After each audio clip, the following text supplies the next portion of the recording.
আসসালামু আলাইকুম সবাই। তাহবারের পক্ষ থেকে সবাইকে স্বাগত জানাচ্ছি আবারও। আজকের ভিডিওটা অনেক ছোট একটা ভিডিও ছাড়বো। আমার মুরগির কী সমস্যা, আমার 20 দিনের দিন কী সমস্যায় পড়লাম সেটা আপনাদের সাথে শেয়ার করব। 17 দিন থেকে আমার মুরগি হালকা একটু ঠান্ডা ছিল, দেখলাম হালকা একটু কাশি দিচ্ছে দু একটা মুরগি। তো আমি ভাবলাম অল্প ঠান্ডা, কিছু ওষুধ দেওয়া যাক যাতে অল্পের মধ্যে সেরে যায়। তো আমি কত ডক্টরের সাথে কথা বলে আমি ডক্সিবেট এবং মাইক্রোনিট নিয়ে আসলাম।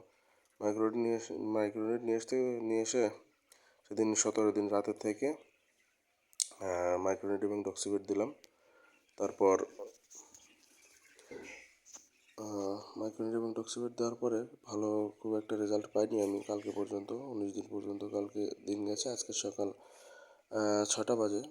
এখন আজকে 20 দিন বয়স। তো রাত্রে আমি আবার কালকে বিকেলে আমি আবার গিয়েছিলাম, গিয়ে টিলমিব্যাক ভেট এই ওষুধটা আমি দিয়েছি, টিলমিব্যাক ভেট, এবং এর সাথে আমি রাতে ডক্সিবেট দিয়েছি।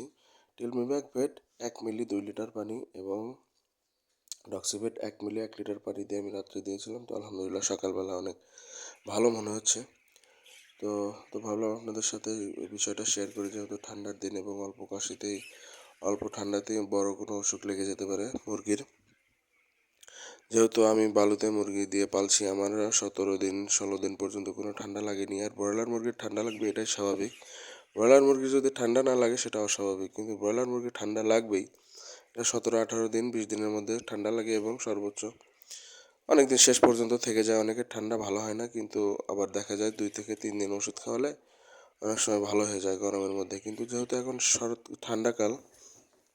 ঠান্ডাকালে ঠান্ডাটা একটু বেশি থাকাটা স্বাভাবিক।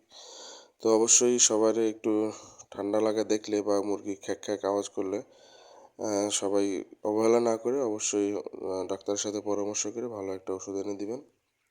আমি যে ওষুধটা দিয়েছি আলহামদুলিল্লাহ ওষুধটায় অনেক ভালো রেজাল্ট পেলাম। আজকে রাত্রে আমি শুধু একবেলা খেয়েছি, তো আবার আমি সকালবেলা ওষুধটা ডক্সিভেট এবং টেলমিব্যাক ভেট এই দুটো আবার দিলাম। দুপুর পর্যন্ত খাওয়াবো। দুপুরে আমি জ্বরের ওষুধ দেবো, রানাস্প্রিনের সাথে পালমোকেট দেবো। তো সবাই অবশ্যই অবহেলা না করে, সবার মুরগি যদি ঠান্ডা লাগে তাহলে অবশ্যই ডাক্তারের সাথে পরামর্শ করে এই ঠান্ডার মধ্যে অবশ্যই ভালো কোনো ওষুধ দেওয়ার চেষ্টা করবেন। আর সবাই ভালো থাকবেন। আলহামদুলিল্লাহ আমার মুরগির অবস্থা অনেকটা ভালো এখন।